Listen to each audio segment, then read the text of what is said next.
Harga rumah yang kian melambung tinggi ditambah dengan generasi muda yang berorientasi pada pengeluaran gaya hidup menghasilkan fenomena resesi generasi muda di bidang properti. Menurut data Otoritas Jasa Keuangan atau OJK, hanya 21% milenial dan generasi Z yang sudah merencanakan secara keuangan untuk membeli rumah dan sebagian besar mengadakan bantuan orang tua.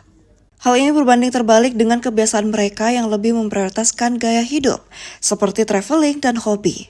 Dosen Fakultas Ekonomi dan Bisnis Universitas Hasanuddin, Profesor Dr. Mursalim SEMSI, menegaskan pentingnya generasi muda untuk mengubah prioritas ke investasi properti. Lantaran rumah dapat merupakan investasi awal bagi mereka yang telah memiliki pendapatan stabil. Kalau tanggapan saya kan tinggal sebenarnya merepositioning kembali ya apa yang menjadi target yang ditetapkan oleh generasi Z ini. Seharusnya kan memang kalau kita lihat skala prioritasnya ya, itu skala prioritasnya kan memang seharusnya memang perumahan dulu, baru kemudian kepada kebutuhan-kebutuhan yang lain.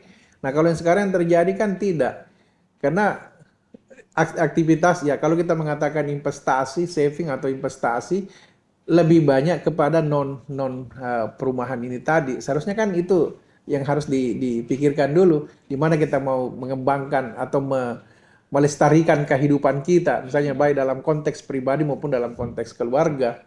Ya harusnya rumah dulu kan, terutama bagi mereka yang sudah punya pendapatan yang relatif stabil misalnya ya. Seharusnya baru kemudian berpikir untuk hal-hal yang lain, misalnya investasi-investasi yang sifatnya jangka panjang, emas, kemudian bahkan mungkin kalau kita lihat kecenderungan sekarang ini adalah saham. Prof. Mursalim menambahkan harga properti di Indonesia saat ini masih tergolong tinggi dan belum ada regulasi khusus yang membatasi margin keuntungan pelaku bisnis properti. Namun hal tersebut bukanlah alasan bagi generasi muda untuk menunda memiliki rumah, sebab memiliki rumah harus dipandang sebagai investasi jangka panjang yang penting bagi masa depan. Perilakunya ke Gen Z itu kan dia lupakan kehidupannya karena mungkin masih tinggal sama orang tuanya. Ya kan kalau kita lihat umurannya ya. Umurannya ya masih ya banyak yang menyatu dengan orang tuanya masih hidup misalnya kan. Atau mungkin dia mengharapkan ada warisan dari orang tuanya. Nah, itu sehingga dia berpikirnya bagaimana mereka melestarikan kehidupannya di masa yang akan datang. Dia sudah harus berpikir gitu. Tapi kalau kita lihat investasinya ada investasinya. Prof. Mursalim menilai jika banyak anak muda belum menjadikan properti sebagai prioritas utama, padahal dengan perencanaan keuangan yang tepat dan konsistensi, kesempatan untuk memiliki rumah tetap terbuka lebar.